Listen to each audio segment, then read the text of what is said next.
In other words, you're like an onion in that you've got layers. And you see me, Richard, because you're out there at that layer. And if you came up to me, you'd pass through my Richard layer and you'd come to cells, and then you'd come to molecules and atoms. You'd be peeling my onion. And if you went away, you'd see the planet and the star. Now, Douglas recognized that. And he was interested in, what am I really? I want to find out who I really am before I die. I don't want to live my whole life and never ask that question. Mm-hmm. It just seems a most basic question. Who am I?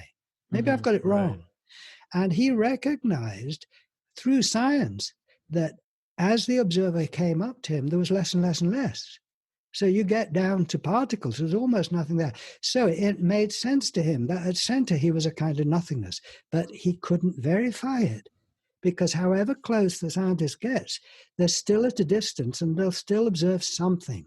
All right. Right. And then one day he saw a picture by Ernst Mach, who was a physicist, which was a drawing Ernst Mach did of his own point of view, which of course is his headless body and a big nose down one side of the view. Right. Mm-hmm. And when Douglas saw this, he said, that's the view from zero, not from, a few feet or a few inches. That's the view from zero, and it's headless. And he looked at himself and he thought, I'm in the same condition. Yeah.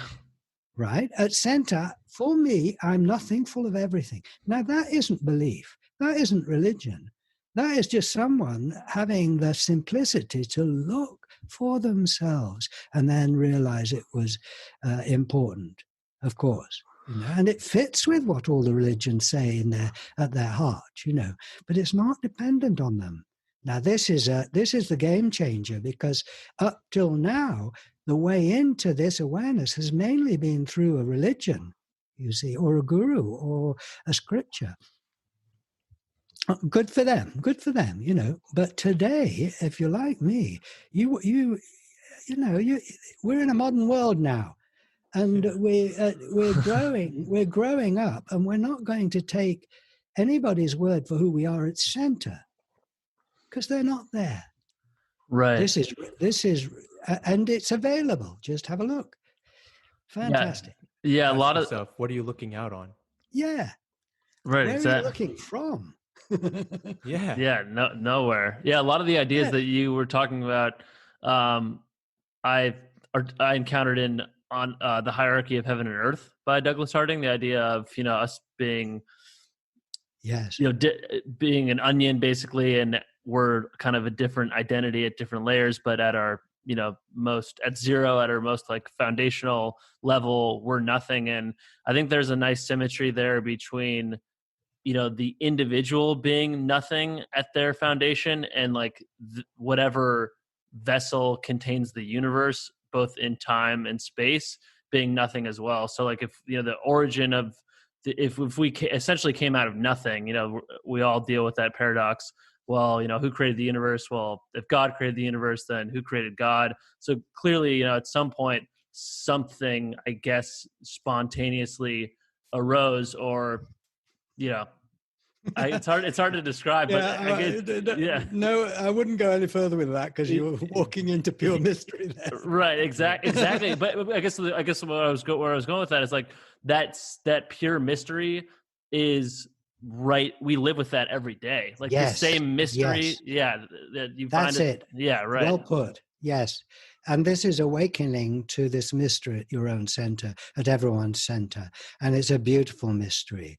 And it's life unfolds now in a new way.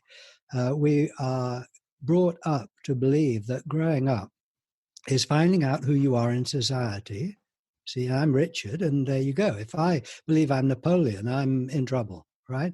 You find out who you are, and then you make the best of turn my email on.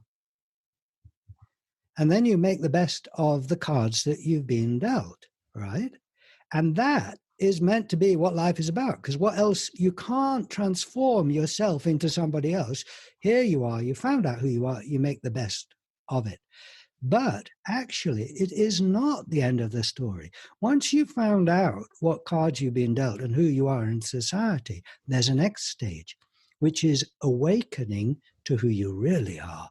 at the origin of that person.